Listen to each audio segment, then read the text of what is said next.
Dean, we're looking at 4 North Charleston neighborhoods, including Ferndale. They're meeting with members of 30-year-old Terrence Singleton hasn't been seen since yesterday afternoon. This is still considered a search and rescue effort, but the family is now hoping for a miracle. Some parents even thanked the school board members for removing the merger of Minnie Hughes and E.V. Ellington from the agenda tonight. However, many of those parents are still fighting to make sure their school stays open. Ashley and Dean, this data from DNR is good news for shrimpers. A cold snap in the winter of 2018 killed most of the shrimp in Charleston's harbor, but these warmer waters this winter are lifting those shrimp numbers and also lifting spirits. the SCDOT right now behind me. Now, these other neighborhoods include Russelldale, Liberty Hill, and Highland Terrace, where we spoke to some neighbors today. Going on for 2 days, tonight and tomorrow night. The lights will go on from 8:30 p.m. until 10:30 p.m. People can park at the end of Ashley Avenue and then walk and make the trek all the way out to the beach to watch the lights or enjoy it from the harbor. Reporting on Folly Beach, I'm Caroline Valchunas. Back to you. In South Carolina than they are in the rest of the country, so that may be giving a lot of people incentive to get on the road as well. However, you're going to be using that gas to be speeding up and sitting in the traffic if you're headed out there right now. He had what he brought to the table, what he has shared with everyone in this community. It's amazing. You go around here and look, and I know Max Harrison, our photographer I was talking with earlier too, he said everybody has a John McKissick story because Max actually was a member of the Green Wave here too. Helped share in moments out here at Somerville High School and being out on the field, being a part of this team and this community. It's right, just simple words. And you heard them all day today. It was amazing. And somebody had said to me, you know, what you said on Thursday when he passed away was so true. As long as you've known John McKissick, you've never heard one person say one bad thing about the man. Wanda says they receive at least 5 complaints a week about this dangerous situation. Children running across the road here at Carolina Park Boulevard when the bell rings every afternoon. To get a little perspective, we sent Skyview 4 up to get a better look. You're not going to believe what our drone saw. Despite this no trespassing sign, this easement is public property. But it's maintained by neighbors and it has been for years. Many feel the person responsible for posting this may be connected to the nail board. Here at Hamby Catering in the kitchens, they've been preparing for weeks for this day. However, today, the day before Thanksgiving, actually isn't their busiest time. In fact, it's actually the busiest for these folks out here as everyone comes and picks up their meals that they ordered. It may be an uncommon sight to see patrolling the streets, but there is nothing fake about the pink cruiser. The bill says drivers need to stay at least 3 feet away from cyclists. Let's say I'm on this bike right here in downtown Charleston. Drivers would need to stay at least this far away. This system is designed to capture every angle. There's 4 lenses each pointing in a different direction. From there, the footage is saved to the cloud and stored for up to 30 days. Charleston Soccer Club says it's put time and money into making this field a great place for youth soccer. But Dorchester County says it's ready to kick off a new chapter on this field. Paramedics say 2 units of whole blood will be stored for 20 days right inside this cooler. And if they're not used, both units will be given back to the hospital. A herd of horses. I think most people are familiar with the old Winston Churchill quote, "The outside of a horse is good for the inside of a man." Corralled to help heal from the inside out. And what we discovered was equine-assisted psychotherapy had a really unique niche in doing trauma work. Low Country Equine Assisted Psychotherapy, or LEAP, sits on 900 acres at the end of a long and winding dirt road on Wadmalaw Island, donated by a private family. The horses are all owned by people or sponsored by people that donate their care. Started in 2005, LEAP initially focused on mostly abused and neglected children and teens. This is evidence-based that when you're hands-on with the horse, your heart rate, your blood pressure, and your cortisol levels all drop significantly. And your oxytocin level, which is that feel-good, all is well in the world But clinical psychologist Dr. Kathleen Brogan We're not giving anybody answers. knew that equine therapy could also serve those who serve, like U.S. Navy veteran and former volunteer firefighter EMT Tracy Duke, a former LEAP client. If we have to sit here and think about our feelings and put words to all of the stuff in our hearts and our heads. Now LEAP military program director and member of the equine specialist team. A lot of that stuff doesn't translate to English real well, right? But if we're watching horses and we're watching how they interact with each other, or we're trying something that's in our pattern and it's not working, it gives us an opportunity in the moment to make an adjustment and see what we might be able to do differently. Also true for Navy veteran Amber Estrada. He is such a camera ham. And Army veteran Kenneth Jones. It's really helped with a lot of different things that have been kind of in my past, not just military, but also like prior to the military, kind of growing up, behaviors and thought processes, but just kind of got exacerbated through the military. Amber's horse of choice, His name's Cowboy. seemingly chose her.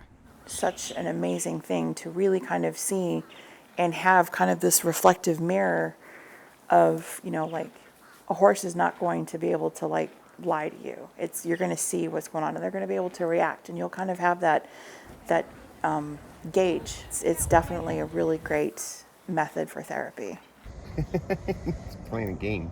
For Kenneth, a skeptic at first. I don't know how to explain it, just because they're so big and they're just so majestic, but they're so calm and peaceful, and it brings you at peace. He would never let me do this. Settling his PTSD. I was pretty bad off. This has helped me stay sober for 3 years. This is really them, father and son, Richmond and Remy. I was in a bad spot, and they saved me. And I hate crying. The horse family represented Kenneth's own familial relationships. With my children, they've helped. I'm sorry. Emotional. Yeah. And healing, joining horses and humans to break through barriers.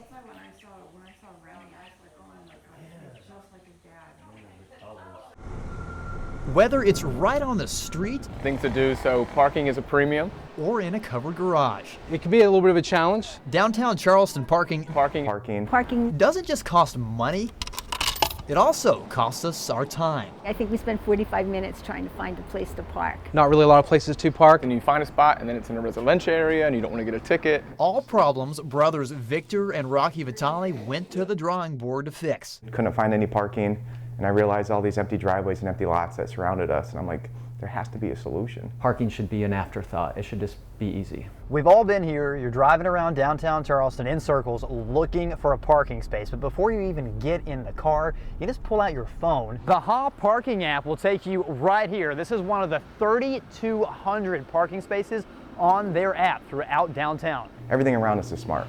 We have smart thermostats, smart everything. It's like, okay, why isn't parking smart? The brothers say the app is free to download and to use, and if you have an empty driveway downtown, you can rent it out through the app. It's economics 101, so supply and demand. Requirements basically are, I have space and I'm going to rent it to you for this price.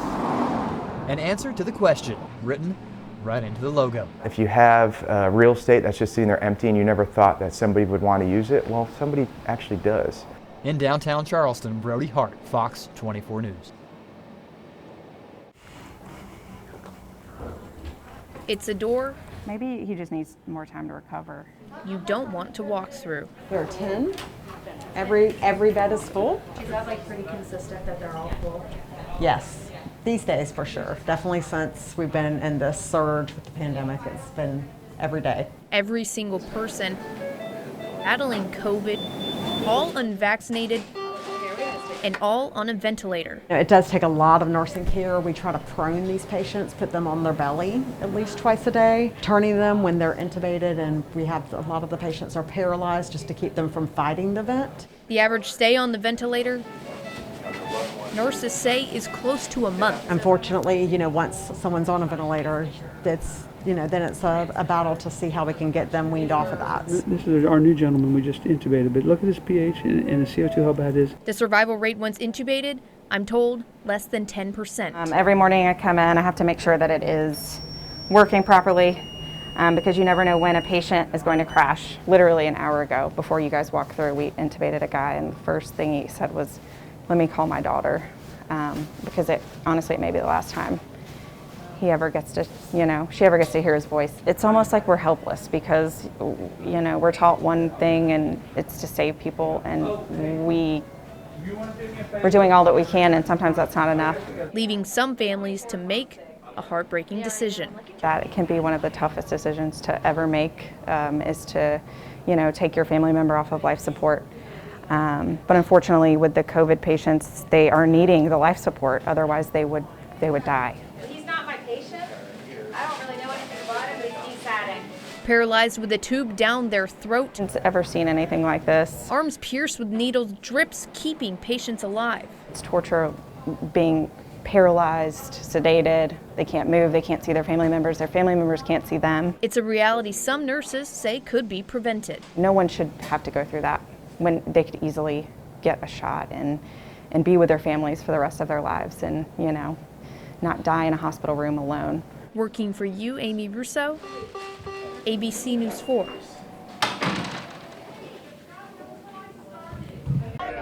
Protesters both for and against President Trump have been out here sharing a sidewalk. It's been civil but intense all day. This is what democracy looks like. Protesters unhappy with President Trump's invitation to Benedict College marched toward the historically black campus. We've been fighting for this for too long. Sending a message loud and clear. Here we go. Here we go. Here we go. What do we want? Impeachment. What do we want? Impeachment. They were greeted by a spirited group sporting MAGA hats and banners. Protesters and supporters side by side here to voice their opinion about President Trump 2020 and how number 45 was faring. Donald Trump's been a traitor to the country.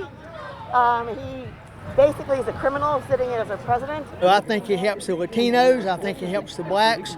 I think he helps all kinds of minorities in the United States. Some excited to see him here.